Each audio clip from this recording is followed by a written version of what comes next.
આખા ભારતમાં કોઈ માયનો લાલ નથી ભાજપમાં જ્યાં ધરતી પુત્રને આ ખેડૂના દીકરાને ડરાવી શકે. અમે તો ભોં ફાડીને ઉગેલા માણસો છે. અમિત શાહથી ડરતા નથી દોસ્તો. તાલુકા પંચાયતનું એન્જિન લાગ્યું, કામ ન થયું. જિલ્લા પંચાયતનું એન્જિન લાગ્યું, કામ ન થયું. ડિસ્ટ્રિક્ટ બેંકનું એન્જિન ભાજપનું લગાડ્યું, કામ ન થયું. લોકસભાનું એન્જિન ભાજપનું લગાડ્યું, કામ ન થયું. છતાંય ચોંટ્યા છે. Double engine. આ ડબલ એન્જિન નથી, ધક્કા ગાડી છે. ધક્કા ગાડી કાઢો આને. ઝાડા થઈ ગયા ભાજપ વાળાને વિસાવદર પછી. પણ આપણે ત્યાં ભાભલા કહી ગયા છે કે ઝાડા થઈ ગયા હોય તો છડીઓ બદલે મેળ ન પડે, દવા કરવી પડે. ડોક્ટર સી.આર. પાટીલ અને ડોક્ટર હર્ષ સંઘવીએ દાંત વાળી દીધો છે ગુજરાતમાં. બીજે કોઈ ડોક્ટર બીજે ક્યાંય ડોક્ટર નથી. બે ડોક્ટર, એક ભેંસનો ડોક્ટર ને એક ગધેડાનો ડોક્ટર.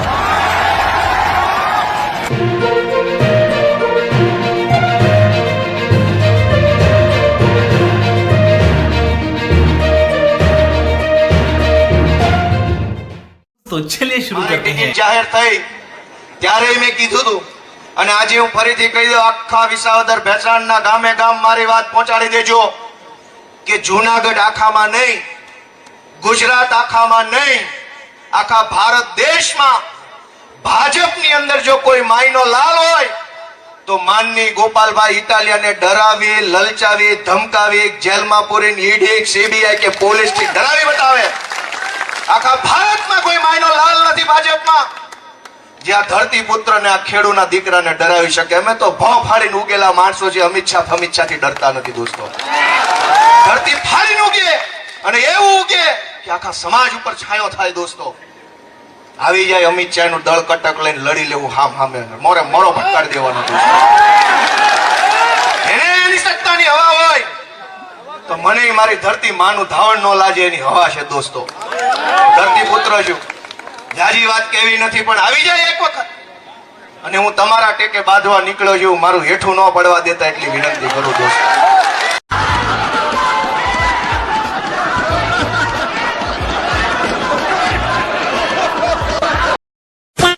આ ભાજપ વાળા એવી જાહેરાતો કરે છે, ડબલ એન્જિન સરકાર. એમાંય વધારે બોલતા ભાજપના નેતા એમ કે મોહાળમાં માં ને જમણવાનું છે, પીરસનાર માન, મોસાળમાં જમણ. ડબલ એન્જિન સરકાર.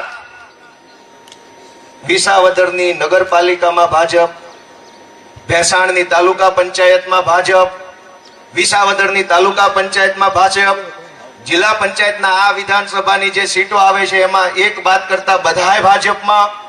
વિસાવદર, ભેસાણ અને જુનાગઢ ગ્રામ્યની તમામ તાલુકા પંચાયત, જિલ્લા પંચાયત અને નગરપાલિકાના મળીને 76 જેટલા સભ્યો ભાજપમાંથી ચૂંટાયેલા છે. તાલુકા પંચાયતનું એન્જિન લાગ્યું, કામ ન થયું. જિલ્લા પંચાયતનું એન્જિન લાગ્યું, કામ ન થયું. ડિસ્ટ્રિક્ટ બેંકનું એન્જિન ભાજપનું લગાડ્યું, કામ ન થયું. લોકસભાનું એન્જિન ભાજપનું લગાડ્યું, કામ ન થયું. છતાંય ચોંટ્યા છે. Double engine. આ ડબલ એન્જિન નથી, ધક્કા ગાડી છે. ધક્કા ગાડી કાઢો આને. એન્જિન તો એક હોવું જોઈએ, 5 હોર્સ પાવર નું હજર બમ એન્જિન. જુનાગઢનો ડુંગરો ચડાઈ દે ને એવું એક એન્જિન હોવું જોઈએ. આ 10 એન્જિન લગાવ્યા. તાલુકા પંચાયતનું, જિલ્લા પંચાયતનું, ડિસ્ટ્રિક્ટ બેંકનું, એપીએમસી નું 1000 એન્જિન લગાવ્યા તો ગાડી હાલતી નથી. આવો ભાખડો લઈને જાવું છે ક્યાં ભાજપ વાળાએ? છતાંય ચોંટ્યા છે કે ખેડૂતોનું ભલું કરશું, ભલું કરશું. આટલા એન્જિન લગાવ્યા. 76 જણા વિસાવદર, ભેસાણ, જુનાગઢ ગ્રામ્યની તાલુકા પંચાયત, જિલ્લા પંચાયતમાં ચૂંટાયેલા માણસો છે અને છતાંય પ્રશ્નોની કોઈ તાણ નથી. કેમ કે એકેય માયના લાલમાં એવી હોકાત નથી કે બોલે. ભાજપ વાળાએ બધા એના મોઢે શીકલા બાંધ્યા છે. ગજબ બેઇજ્જતી છે. વડોદરામાં બળાત્કારની ઘટના થઈ, છાપામાં છપાઈ, ટીવીમાં આવી. એ સુરતના બળાત્કારીએ જોઈ તો હશે જ ક્યાંક, મોબાઈલમાં રીલ બિલ આવી હશે. છતાં એને કેમ એવું થયું કે હું હિંમત કરીશ તો વાંધો નહીં આવે? મહેસાણામાં બળાત્કારની ઘટના થઈ, એ છાપામાં છપાઈ, એ વડોદરા વાળાએ જોઈ હશે. ખેડામાં બળાત્કારની ઘટના છે, એ દાહોદ વાળાએ જોઈ હશે. તો કોના મનમાં બળાત્કારનો કીડો સળવળે છે આપણે જાણતા નથી, પણ એ માણસ પોતે છાપામાં જોઈ રહ્યો છે કે બળાત્કારો થાય છે, પોલીસ પકડે છે. છતાં એની હિંમત એટલા માટે થાય છે કે બળાત્કારી માણસ ટીવીમાં જોવે છે કે ગૃહમંત્રી મોટી મોટી ફાંકા ફોજદારી કરે છે પણ થતું કશું નથી. એટલે બળાત્કારીને અંદરથી મનોબળ મજબૂત થાય છે કે આવા ગૃહમંત્રી હશે તો કંઈ થવાનું નહીં. એને જે મજા આવે તે પછી એ કરે છે. એટલે બળાત્કારીઓના મનોબળ ગૃહમંત્રીના ભાષણ સાંભળીને વધે છે કે આ બોલ વચન છે, બોલશે થવાનું કશું નહીં. એટલે તમે જેમ કહો અમારી સરકાર આવે તમે બોલ બચ્ચન નહીં કરીએ, ભડાકો કરી નાખશું. क्या बात है सर, क्या बात है सर, क्या बात, ये बात है. ભાઈ પટ્ટો કમરે પહેરવા આપ્યો છે, ગળામાં પહેરવા નથી આપ્યો. પણ ઘણાને એવો શોખ છે કે ના ના હું ગળામાં પહેરીશ, મારે હર્ષંકલે આપેલો છે. તારા હર્ષંકલ કી એસી કી તેસી 27 આવા દે, ગળાના પટ્ટા અમે તમને પહેરાવશું વ્યવસ્થિત રીતે. એવું થોડું હોય. હર્ષંકલે પટ્ટો આપ્યો છે, હું ગળામાં પહેરીશ, તમારે નહીં પહેરવું. હા હું તમને કાંડ કહું કે કેવા કાંડ થઈ રહ્યા છે, ગળામાં પટ્ટા પહેરીને ટોમી બની ગયા કેટલાક લોકો. बात तो सही है. એક વખત અમારી સરકાર બનાવી જોજો, ટોમી નહીં ઢહડીએ નહીં તો કહેજો તમે. દોસ્તો અમને ગુસ્સો આવ્યો છે, અમને ગુસ્સો છે એ વાતનો કે કેટલાક ટોમી આખા ગુજરાતની અંદર ફરે છે હર્ષ સંઘવીના નામનો ગળામાં પટ્ટો પહેરીને, પબ્લિકને ડરાવે, ધમકાવે, ખોટો કેસ કરું, આમ કરું, જેલમાં પૂરું, ફરજમાં રૂકાવટ કરું. અરે તારી ફરજ કી એસી કી તેસી, તું આવી જા 27 માં હામો.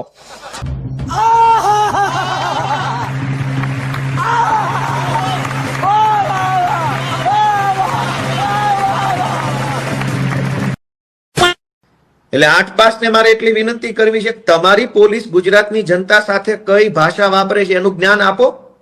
તમે બહુ મોટા ભાષા વિજ્ઞાની થઈ ગયા છો, ગુજરાતી ભાષાના બહુ મોટા કવિ થઈ ગયા છો, તમે ગુજરાતી ભાષાના સાહિત્યકાર છો. તમને અળ, લ અને ર ક્યાં બોલવો એ ખબર નથી. તમારે ઓડિયો સાંભળજો ભાષણમાં, ક્યાં અળ બોલવાનો, ક્યાં લ બોલવાનો અને ક્યાં ર બોલવાનો એ ખબર નથી. જિગ્નેશ મેવાણીની ભાષા ઉપર જ્ઞાન આપો છો તમે. તો તમે પહેલા તો બે મુદ્દા છે, પોલીસની જનતા સાથે ભાષા, પોલીસની પોલીસ સાથેની ભાષા. બીજા મુદ્દાની ચોખવટ હમણાં કરું. પહેલી વાત હર્ષ સંઘવીને મારે પૂછવી છે કે પોલીસ જનતા સાથે કઈ ભાષામાં વાત કરે છે, એના ઉપર હર્ષ સંઘવી કેમ લેક્ચર નથી આપતા? ગુજરાતના ડીજી પણ એના ઉપર લેક્ચર કેમ નથી આપતા? તમને બધાને બહુ અત્યારે સિંઘમગીરીનો કીડો ચડ્યો છે. તો ગુજરાતની પોલીસ ગુજરાતની જનતા સાથે કઈ ભાષામાં વાત કરે છે એ ભાષાનું જ્ઞાન આપો અમને. જણાવો કે તમારા માણસો કઈ ભાષા વાપરે છે.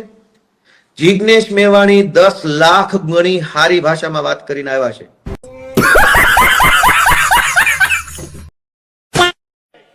તો મને ઓલા ટીવી વાળાએ પૂછ્યું કે તમે જ શરૂ કરેલું. મેં કીધું અમે શરૂ કરીને તેથી સત્તામાં બેઠેલા ખાનખાનાને મારેલું, વિપક્ષને નહીં. એ તો કાયર માણા હોય વિપક્ષની સભામાં આવીને, ભાઈ તમે મોટી તોપ હોય મરદના બેટા હોય, જાઓ વિધાનસભામાં ઉપાડો. ગોપાલભાઈએ શરૂઆત કરી હતી સત્તામાં બેઠેલા માણસને લલકારવાની. અમે એવા કાયર માણસ નહોતા, નમાલા નહોતા કે વિપક્ષ સામે જોડા ઉઠાડીએ. अरे बेटे तुझे थकान नहीं लग रही क्या? હૈયારી છે કે આમના માલવા દેવું છે કે કઈ ફેરફાર કરવો છે? અને એક ખાલી વિસાવદર થી ફેરફાર કર્યો તો મજા આવી કે ન આવી? હોય એવું કયો ભાઈ, મજા આવી કે ન આવી? એક સીટમાં આટલી મજા આવે તો એકની અનેક થાય તો કેવી મજા આવે? એક સીટમાં તો આટલી મજા અમને આવી ને એને આવે છે, અને એ દોડતા થયા છે. અને જેને પોતાના બાપના પેટ પડીને કામ ન કર્યું હોય ને જીવે ત્યાં સુધી કામ ન કરી શકે. ગોપાલ ઇટાલિયા વિસાવદરની ચૂંટણી જીત્યો, એ પછી ગુજરાત આખાની જનતાની અંદર એક હિંમત આવી, એક આશા આવી, એક ભરોસો આવ્યો.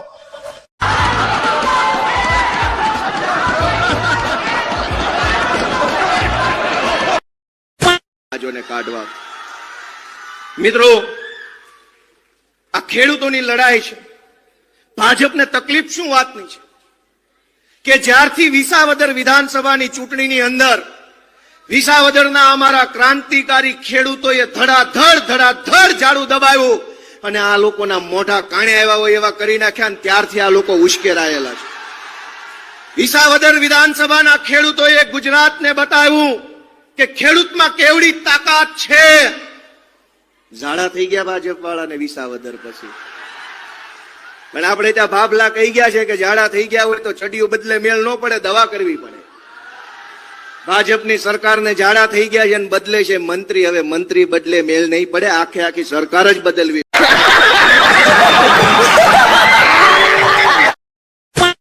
ઈશુદાનભાઈ અને હેમંતભાઈએ વાત કરી કે કેસમાં સુપ્રીમ કોર્ટમાં કેસ લડશું ને હાઈકોર્ટમાં લડશું. ભાઈ હું વકીલ છું, મને એમાં રસ નથી. કેસ લડવો હોય તો જનતાની અદાલતમાં લડાવવો જોઈએ દોસ્તો. આ જનતા બેઠી જનતાની અદાલતમાં આવવો જોઈએ. આપણી પાસે બે અદાલત છે દોસ્તો. એક છે સરકારે બનાવેલી અદાલત અને એક જનતાની અદાલત. સરકારની અદાલતમાં તો 50 વર્ષે ચુકાદો આવે ત્યારે ત્રીજી પેઢીના છોકરા આવી ગયા હોય, આપણે વધ્યાય નો એવો ચુકાદો જોઈએ નહીં. અહીંયા તો અત્યારે જ કેસ મૂકો ને કાલ ચુકાદો આવવો જોઈએ. આવે છે ફેબ્રુઆરીમાં ચૂંટણી, જનતાની અદાલતમાં કરો ચુકાદો બધા ભેગા મળીને. હવે સુપ્રીમ કોર્ટ ને હાઈકોર્ટ ને એ તો સરકારી વકીલ ને સરકારી પોલીસ ને સરકારી માણસો, ભાઈ એ તો બધું એનું. તો ચુકાદો આપણા તરફેણમાં નો આવે, એ તો એની તરફેણમાં આવે. આપણો ચુકાદો લેવો હોય તો કેસ જનતાની અદાલતમાં 2027માં આવવાનો છે ને. એક બાજુ વકીલ તરીકે આ પાર્ટી ઉભી છે ને એક બાજુ ગુનેગાર તરીકે બીજેપી પાર્ટી ઉભી છે. અને તે દિવસે આ જનતાની અદાલતમાં ચુકાદો થવો જોઈએ પરફેક્ટ. પણ જનતાની અદાલતમાં જો ચુકાદો નબળો આવશે તો પછી સરકારની અદાલતમાં હારા ચુકાદા કોઈ દી નો આવે. એ તો સરકારની અદાલત છે, જનતાની થોડી છે. 2022ની ચૂંટણીમાં જનતાની અદાલતમાં ચુકાદો આવ્યો બીજેપીનો. બીજેપીની અદાલતમાં તમારો ચુકાદો ક્યાંથી આવે? તમારો ચુકાદો લાવવો હોય તો સરકારની અદાલત ઠીક છે, જનતાની અદાલતમાં ન્યાય થવો જોઈએ. મિત્રો, ન્યાય થશે કે નહીં થાય કયો તો ખરા. મિત્રો, ચૂંટણીઓ આવી રહી છે.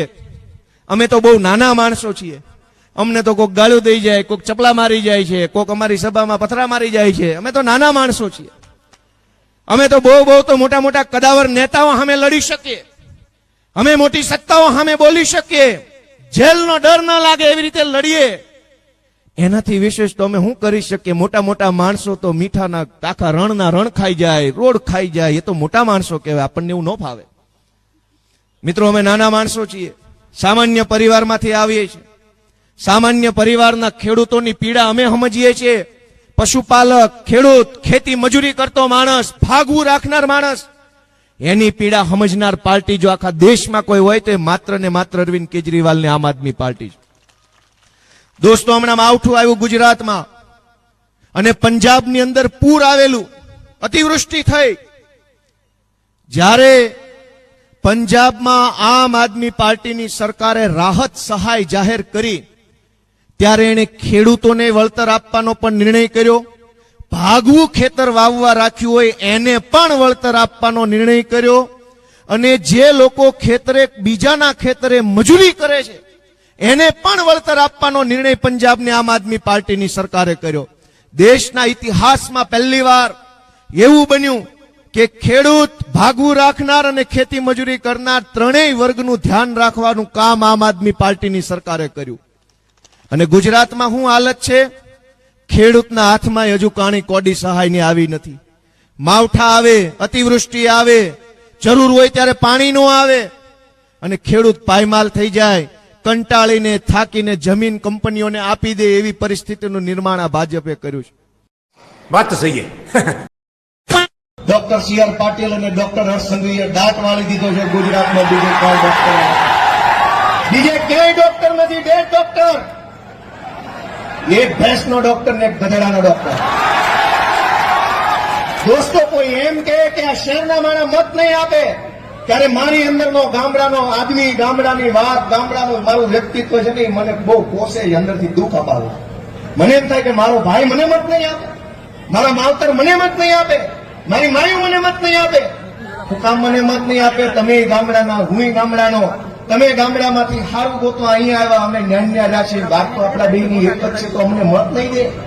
અમને એ વાત એટલી બધી ખટકે છે. હું આજ મારી બળતરા, મારી પીડા તમારી સામે મૂકું છું કે ગામડું છોડીને લાચારીમાં આવીને રાજકોટમાં પરાણે રહેતો માણસ અમને મત નહીં દે? અને તો કોને મત દે? જે ભાજપે તમને ગામડું છોડવા મજબૂર કર્યા એને.